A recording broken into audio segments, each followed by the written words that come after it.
Former world boxing champion Anthony Joshua has announced his next fight against the social media star turned boxer Jake Paul in a sanctioned heavyweight bout. As the fight draws closer, Anthony Joshua is not chasing redemption. He's protecting something. Inside his camp, there's no sense of spectacle, no fascination with the noise surrounding the matchup. This is not treated like a crossover event or a cultural experiment. It's treated like a heavyweight fight, because for Joshua, that's exactly what it is. And heavyweight fights punish mistakes. Joshua's camp operates with a quiet intensity that comes from experience. This is a fighter who has already carried the weight of titles, expectations, and global scrutiny. He's been tested in packed arenas, questioned after losses, rebuilt after setbacks. Nothing about this moment feels new to him, but that doesn't make it less dangerous. In many ways, it makes it more serious, because Joshua understands the risk better than anyone else in the room. He knows what happens if this goes wrong. That awareness shapes everything. The atmosphere in camp is disciplined, controlled, and deliberately uneventful. There's no rush, no chaos. Every day follows a strict structure designed to eliminate surprises. Sessions begin on time. Instructions are concise. Corrections are immediate. This is a camp built on repetition, not inspiration. Joshua moves through drills with calm precision. His footwork is measured. His balance is constantly checked. Every punch is thrown with intent, then brought back to position. The emphasis isn't on volume, it's on correctness. At this stage of his career, Joshua isn't trying to reinvent himself. He's sharpening what already works. The central focus of this camp is authority. Joshua's team understands that the most dangerous thing he can do in this fight is allow doubt to creep in. Not from his opponent, but from hesitation. Heavyweight boxing rewards decisiveness. When openings appear, they must be taken without second guessing. That principle guides the preparation. Pad work emphasizes straight shots and clean combinations. The jab is treated as the foundation of everything, not just as an offensive tool, but as a means of control. Joshua is drilled to establish distance early, dictate tempo, and make the ring feel smaller for his opponent. Every movement is designed to reinforce dominance without recklessness. Sparring partners are selected for pressure and unpredictability rather than fame. Joshua is placed in scenarios where opponents refuse to back up, where exchanges come suddenly, where patience is tested. The goal isn't to overwhelm him, it's to force composure under disruption. Joshua's camp is not interested in highlight moments. They're interested in habits. Defense is treated with the same seriousness as offense. Guard discipline, head movement, and positioning are drilled relentlessly. Joshua has been hurt before in his career, and that experience informs this preparation. He knows how quickly momentum can shift if focus slips. This camp is about denying those moments entirely. Physically, the conditioning reflects heavyweight reality. Joshua isn't training to sprint for 3 rounds. He's training to control 12 minutes at a time. Endurance work is steady and punishing, designed to ensure power doesn't fade and posture doesn't collapse as rounds pass. Strength training is functional, not excessive. The goal isn't size, it's stability. Joshua's team prioritizes balance and core control, ensuring that power transfers cleanly without leaving him exposed. Everything in camp is built around one assumption: the fight will demand patience. Joshua knows his opponent will come in motivated, fearless, and eager to prove something. That kind of energy can be dangerous, but it can also be exploited. Joshua's plan is rooted in letting ambition create openings. He is not preparing to chase, he is preparing to wait. That patience is reinforced mentally as much as physically. Coaches repeatedly remind Joshua that he doesn't need to rush outcomes. He doesn't need to force statements. He doesn't need to prove anything early. The longer the fight stays controlled, the more it favors him. That belief anchors the camp. As preparation continues, there is a noticeable absence of emotion. No anger, no excitement, just focus. Joshua has learned that emotion clouds judgment, and judgment decides fights. This isn't about silencing critics or reclaiming narratives. It's about execution.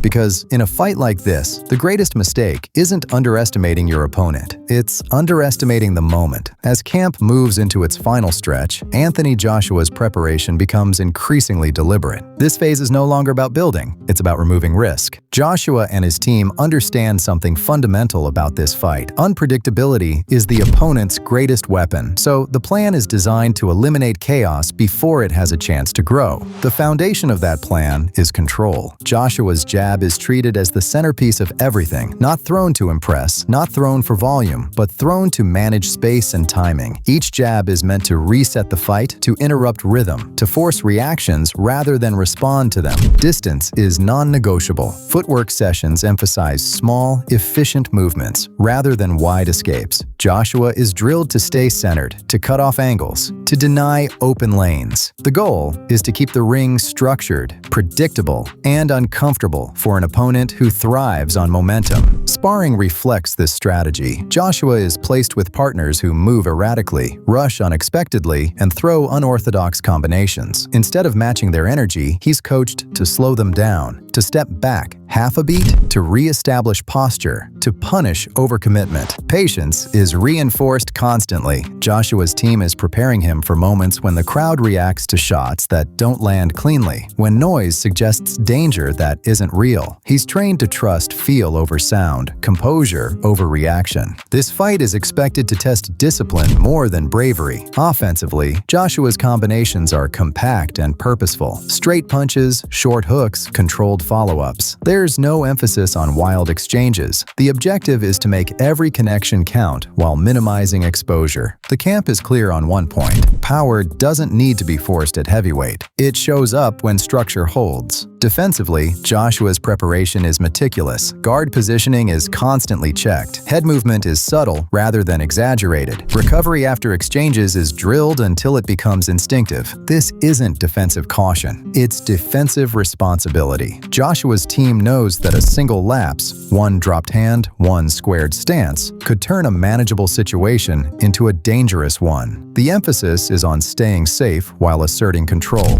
Conditioning work continues, but it's measured. Joshua is pushed to maintain output deep into sessions without sacrificing form. Fatigue drills focus on decision-making, throwing correct punches while tired, moving with purpose when legs feel heavy. These sessions are designed to replicate late-round scenarios because Joshua is not training for an early finish. He's training for inevitability. Mentally, this camp has been about narrowing focus. Joshua isn't engaging with the narrative surrounding the fight. He isn't reacting to opinions or predictions. He's keeping his attention where it belongs, inside the process. That discipline comes from experience. He's been the favorite before. He's been doubted before. He understands how quickly momentum can shift when focus drifts even slightly. This time, he refuses to let that happen. In private moments, Joshua reflects on the simplicity of the task ahead. Not the magnitude, the simplicity. One ring, one opponent, one objective. Do the work. Follow the plan. Stay composed. As the final days of camp approach, the sessions shorten again. Sharpness replaces volume. Everything is tuned for timing, balance, and clarity. There's no sense of rush. Joshua isn't trying to prove he belongs here. He's reminding the world why he's been here before. As fight week approaches, Anthony Joshua's camp grows quieter. Not because the work has slowed, but because it's been absorbed. This is the phase where experience matters most. Joshua has lived through this countdown before. He knows the rhythm of fight week, the way attention spikes, the way opinions harden, the way expectations begin to feel heavier than the gloves themselves. And because he knows it, he doesn't fight it. He simplifies. Media obligations are handled efficiently. Words are measured. There are no emotional swings, no attempts to dominate headlines. Joshua understands that every ounce of energy spent outside the ring is energy not available inside it. This fight does not require promotion. It requires precision. Inside the gym, the sessions are short and sharp.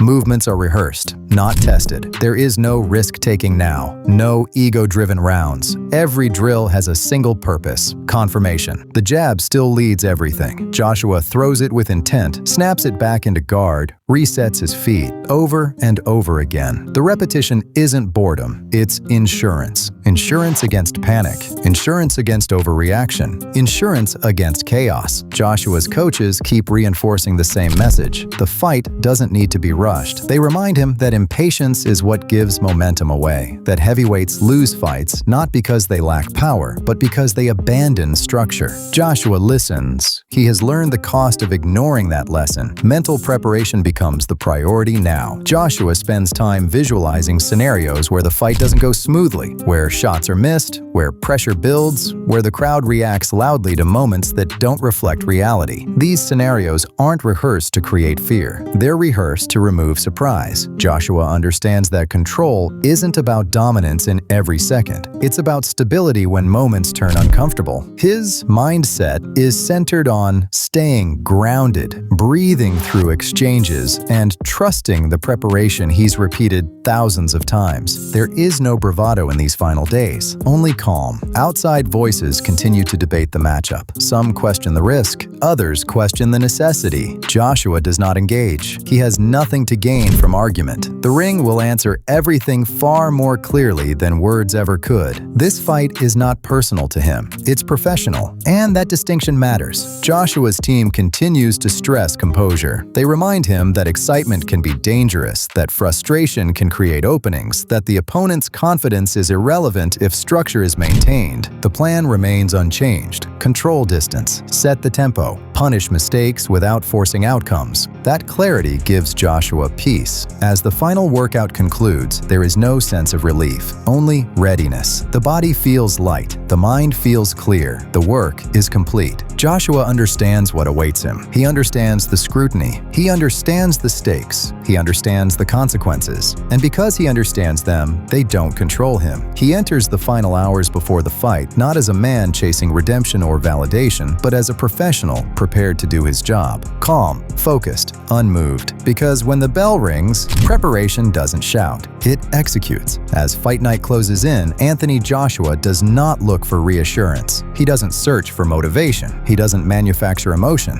At this stage, emotion is noise. The final days of preparation are about preservation, of energy, of clarity, of trust in the work that's already been done. Joshua's camp enters a quieter phase, not because intensity has dropped, but because intensity has been internalized. There are no long sessions now, no grinding rounds meant to prove toughness. Every movement is intentional. Every drill has a narrow purpose. The body is tuned, not tested. Joshua moves through these final workouts with calm efficiency. Light pad work keeps timing sharp. Short bursts of movement maintain rhythm. The focus is on feeling balanced, relaxed, and alert. The state where reactions come naturally, instead of being forced. This is where experience separates fighters. Joshua knows that pushing too hard now would only dull what matters most. Heavyweight fights don't reward exhaustion. They reward readiness. Nutrition tightens further. Hydration is carefully managed. Sleep becomes a priority above everything else. Recovery sessions are treated as essential, not optional. Stretching, mobility work, and controlled breathing fill the spaces between training. Every decision is filtered through one question: does this help on fight night? If the answer is no, it's removed. Mentally, Joshua becomes increasingly inward. The external world grows louder: interviews, opinions, speculation. But his attention narrows. He's lived this cycle before. He knows how quickly distraction can creep in if allowed. So he limits exposure. He understands that nothing said in the final days will improve his performance. Nothing argued will change the outcome. The only thing that matters now is execution. Joshua spends time visualizing the fight in pieces rather than as a whole. The opening seconds, the first exchange, the moment when distance collapses, the moments when patience is tested. He rehearses staying calm when the crowd reacts, staying disciplined when opportunities appear, staying composed if the fight slows down or speeds up unexpectedly. These visualizations aren't dramatic, they're practical.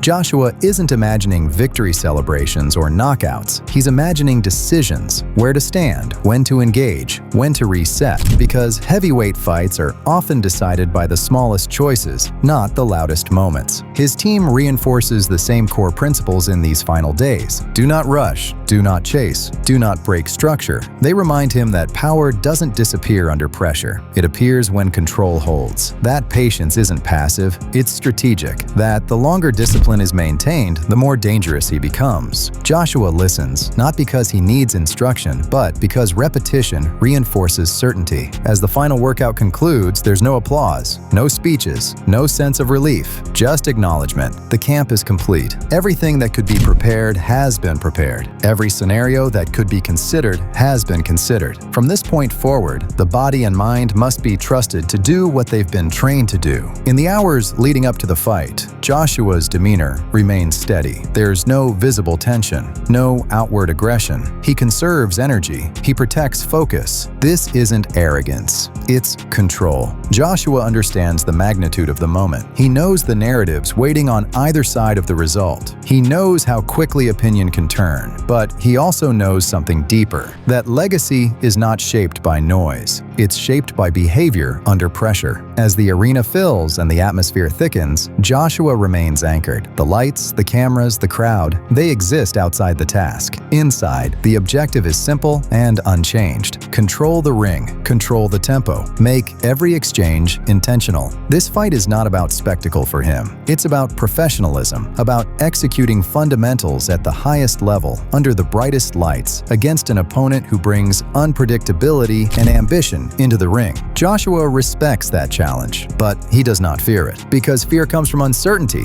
and uncertainty has been addressed in camp. When he finally steps toward fight night, Joshua does so with the calm of a man who understands exactly who he is and what he's prepared to do. Not chasing redemption, not chasing validation, just doing the job. Because when the bell rings, history doesn't care about opinions. It only remembers execution. And that is what Anthony Joshua has spent this entire camp preparing to deliver. As the final moments before fight night arrive, the work on both sides is finished. There are no more adjustments to make, no more opinions to answer, no more preparation to hide behind. What remains is truth. Two camps, two paths, two men who have spent months stripping everything down to the essentials: discipline, control, and belief forged through repetition. One built outside the system, one shaped by it. Both arriving at the same place. The ring doesn't care how you got there. It doesn't reward narratives. It doesn't honor expectation. It doesn't remember debates. It only responds to execution. When the bell rings, there will be no filters, no edits, no second chances. Just seconds ticking away and decisions made under pressure. Every hour spent in camp will be tested in real time. This fight will not be decided by who talked louder or who was doubted more.